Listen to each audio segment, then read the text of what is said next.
Hi ಎಲ್ರಿಗೂ ನಮಸ್ಕಾರ. ನನ್ನ ಹೆಸರು ಡಾಕ್ಟರ್ ಸುನಿಲ್ ಕುಮಾರ್ ಕೆ. ಪ್ರತಿಷ್ಠಿತ ಆರ್.ಎಲ್. ಜಾಲಪ್ಪ ಇಂಜಿನಿಯರಿಂಗ್ ಕಾಲೇಜಿನಲ್ಲಿ ಮೆಕ್ಯಾನಿಕಲ್ ಇಂಜಿನಿಯರಿಂಗ್ ವಿಭಾಗದ HOD ಆಗಿ ಕಾರ್ಯನಿರ್ವಹಿಸ್ತಾ ಇದ್ದೇನೆ. ಈ ದಿನ ತಮಗೆಲ್ಲರಿಗೂ ತುಂಬ ಇಂಪಾರ್ಟೆಂಟ್ ಆದಂತಹ ಒಂದು ವಿಚಾರದೊಂದಿಗೆ ನಿಮ್ಮ ಮುಂದೆ ಬರ್ತಾ ಇದ್ದೇನೆ. ಆ ಇಂಪಾರ್ಟೆಂಟ್ ವಿಚಾರ ಏನಂದರೆ, ದಯವಿಟ್ಟು ಎಲ್ಲರೂ ಸಹ ಈ ಒಂದು ನಂಬರ್ಗಳನ್ನ ನಾನು ಏನು ಹೇಳ್ತೀನಿ ದಯವಿಟ್ಟು ಎಲ್ಲರೂ ಸಹ ಸೇವ್ ಮಾಡ್ಕೊಳ್ಳಿ. ನಿಮ್ಮ ಒಂದು ಎಮರ್ಜೆನ್ಸಿ ಸಂದರ್ಭಗಳಲ್ಲಿ ಇದು ತಮಗೆ ತುಂಬ ಹೆಲ್ಪ್ ಆಗುತ್ತೆ ಅಂತ ಹೇಳೋದಕ್ಕೆ ಇಷ್ಟಪಡ್ತೀನಿ. ಮೊದಲನೇದಾಗಿ 1930 ಈ ನಂಬರ್ನ ನೀವು ಸೇವ್ ಮಾಡ್ಕೊಳ್ಳಿ. ಈ ನಂಬರ್ ಯಾವ ರೀತಿ ಉಪಯೋಗಕ್ಕೆ ಬರುತ್ತೆ ಅಂದರೆ, ನಿಮ್ಗೆ ಯಾವುದೇ ತರಹದ ಫ್ರಾಡ್ ಸೈಬರ್ ಕಾಲ್ಸ್ ಬರ್ತಾವಲ್ಲ ನೋಡಿ. ನಾರ್ಮಲಿ ಇವತ್ತು ಸೈಬರ್ ಕ್ರೈಮ್ ತುಂಬ ಆಗ್ತಾ ಇದೆ. ತುಂಬ ಜನಕ್ಕೆ ಯಾವುದೋ ಒಂದು ಲಿಂಕ್ ಬರುತ್ತೆ, ಆ ಲಿಂಕ್ ಮೇಲೆ ಕ್ಲಿಕ್ ಮಾಡ್ತಿದ್ದಂಗೆ ನಿಮ್ಗೆ ಅಮೌಂಟ್ ಎಲ್ಲ ಅಕೌಂಟಲ್ಲಿ ಇರೋದೆಲ್ಲ ಹೋಗ್ತಾ ಇದೆ. ಮತ್ತೆ ಕೆಲವು ಯಾರೋ ಒಬ್ರು ಸರ್ ನಿಮ್ಮ ಫೋನ್ ನಂಬರ್ ಕೊಡಿ, ಒಂದು ನಿಮಿಷ ನಾನು ಯಾರಿಗೂ ಕಾಲ್ ಮಾಡ್ಕೊಡ್ತೀನಿ ಅಂತಾರೆ. ಕಾಲ್ ಮಾಡೋಕೆ ಆ ನಂಬರ್ ಕೊಟ್ಟಾಗ ಅವರು ಸೆಟ್ಟಿಂಗ್ಸ್ ಚೇಂಜ್ ಮಾಡಿಕೊಂಡು ನಿಮ್ಮ OTPನ ಅವ್ರು ತೊಗೊಂಡು ಮತ್ತೆ ನಿಮ್ಮ ಬ್ಯಾಂಕಲ್ಲಿರೋ ಅಮೌಂಟ್ನೆಲ್ಲ ತೊಗೊಳ್ಳೋವಂಥ ಪರಿಸ್ಥಿತಿ ಆಗಿದೆ.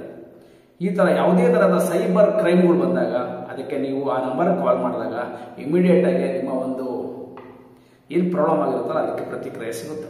ಅದ್ರ ಜೊತೆಯಲ್ಲಿ ಇವತ್ತಿನ ಸೋಷಿಯಲ್ ಮೀಡಿಯಾ ಯಾವ ಮಟ್ಟಿಗೆ ಬೆಳೆದಿದೆ ಅಂದರೆ, ನ್ಯೂಸ್ ಪೇಪರ್ ಓದ್ತಾರೋ ಎಲ್ಲ ಗೊತ್ತಿಲ್ಲ, ಪ್ರತಿಯೊಬ್ಬರೂ ಸೋಷಿಯಲ್ ಮೀಡಿಯಾನ ನೋಡ್ತಾನೆ ಇರ್ತಾರೆ.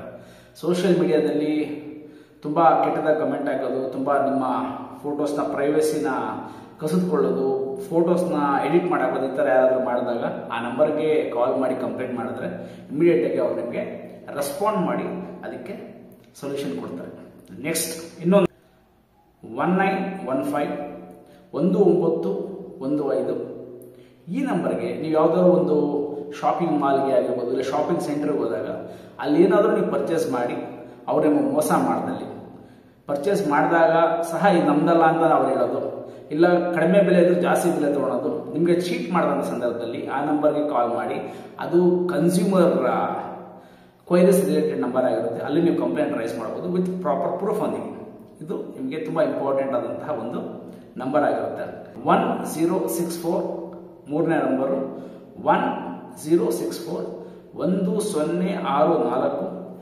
ಯಾವುದಾದ್ರೂ ಒಬ್ಬ ಗೌರ್ಮೆಂಟ್ ಅಫಿಷಿಯಲ್ಸು, ನಾರ್ಮಲಿ ನಾವೆಲ್ಲ ಯಾವ್ದಾರ ಗೌರ್ಮೆಂಟ್ ಕಚೇರಿಗಳು ಹೋದಾಗ ತುಂಬ ಜನ ಮೋಸ ಮಾಡ್ತಾ ಇರ್ತಾರೆ. ಯಾವ ರೀತಿ ಮೋಸ ಮಾಡ್ತಾರೆ ಅಂದರೆ, ಸರಿಯಾದ ಸಮಯಕ್ಕೆ ನಮಗೆ ಕೆಲಸನ ಮಾಡಿಕೊಡದೇ ಇರೋದು, ತದನಂತರ ಲಂಚ ಕೇಳೋದು, ಆಮೇಲೆ ದುಡ್ಡು ಇಸ್ಕೊಂಡು ಸಹ ಮೋಸ ಮಾಡೋದು, ಲಂಚ ಕೊಡೋದೇ ತಪ್ಪು. ಆ ಥರ ತುಂಬ ಜನ ಮಾಡ್ತಾರೆ. ಪ್ರಾಪರ್ ಪ್ರೂಫ್ ಇಟ್ಕೊಂಡು ನೀವು ಅಂಥವ್ರಿಗೆ ಈ ನಂಬರ್ ಕಾಲ್ ಮಾಡಿದಾಗ ಇಮಿಡಿಯೇಟಾಗಿ ನಿಮಗೆ ರೆಸ್ಪಾನ್ಸ್ ಸಿಕ್ಕಿ ನಿಮಗೊಂದು ಸೊಲ್ಯೂಷನ್ ಸಿಗುತ್ತೆ.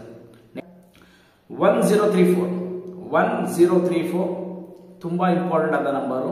1034 1034 ಈ ನಂಬರು ನೀವು ಯಾವುದಾದ್ರೂ ಹೈವೇಗಳಲ್ಲಿ ಪ್ರಯಾಣ ಮಾಡಬೇಕಾದ್ರೆ, ಎಮರ್ಜೆನ್ಸಿ ಸಂದರ್ಭಗಳಲ್ಲಿ ನೋಡಿ, ಯಾವುದೋ ಒಂದು ಆಕ್ಸಿಡೆಂಟ್ ಆಗ್ಬೋದು, ಯಾವುದೋ ಒಂದು ಕಾರ್, ಈಗ ಯಾರೋ ಅನಾಮಿಕರು ಯಾರೋ ಆಕ್ಸಿಡೆಂಟ್ ಆಗಿ ನಿಂತಿರ್ತಾರೆ, ಅವ್ರು ಯಾರು ಪಾಪ ಸಹಾಯ ಮಾಡೋದಿರೋದಿಲ್ಲ. ಅಂಥ ಸಂದರ್ಭದಲ್ಲಿ ಈ ನಂಬರ್ ನೀವು ಕಾಲ್ ಮಾಡಿದ್ರೆ ಇಮ್ಮಿಡಿಯೇಟಾಗಿ ಬಂದು ಅವ್ರನ್ನ ರೆಸ್ಕ್ಯೂ ಮಾಡ್ತಾರೆ. ಅದೇ ರೀತಿ ನೀವು ಹೈವೇದಲ್ಲಿ ಟ್ರಾವೆಲ್ ಮಾಡಬೇಕಾದ್ರೆ ಪೆಟ್ರೋಲ್ ಆಗಿರ್ಬೋದು, ಡೀಸೆಲ್ ಆಗಿರ್ಬೋದು, ಏನಾದ್ರು ಪ್ರಾಬ್ಲಮ್ಸ್ ಬಂದಾಗ ಈ ನಂಬರ್ ಕಾಲ್ ಮಾಡಿದ್ರೆ ಇಮ್ಮಿಡಿಯೇಟಾಗಿ ನಿಮಗೆ ಬಂದು ಅವ್ರು ರೆಸ್ಪಾಂಡ್ ಮಾಡ್ತಾರೆ ಅಂತ ಹೇಳೋದಕ್ಕೆ ಇಷ್ಟಪಡ್ತೀನಿ. ಇಷ್ಟೆಲ್ಲ ಮಾಹಿತಿನೇ ನಿಮ್ಮ ಮುಂದೆ ನಾನು ಹಂಚ್ಕೊಂಡಿದ್ದೀನಿ. ಇದನ್ನು ಎಲ್ರಿಗೂ ಶೇರ್ ಮಾಡಿ. ದಯವಿಟ್ಟು ಬಹಳಷ್ಟು ವಿಡಿಯೋಗಳನ್ನು, ಅರ್ಥಪೂರ್ಣ ವಿಡಿಯೋಗಳನ್ನು ನಾನು ಪೋಸ್ಟ್ ಮಾಡ್ತಾ ಇದ್ದೀನಿ. ದಯವಿಟ್ಟು ಸಬ್ಸ್ಕ್ರೈಬ್ ಮಾಡಿ, ಸಪೋರ್ಟ್ ಮಾಡಿ. Thank you. ನಮಸ್ತೆ.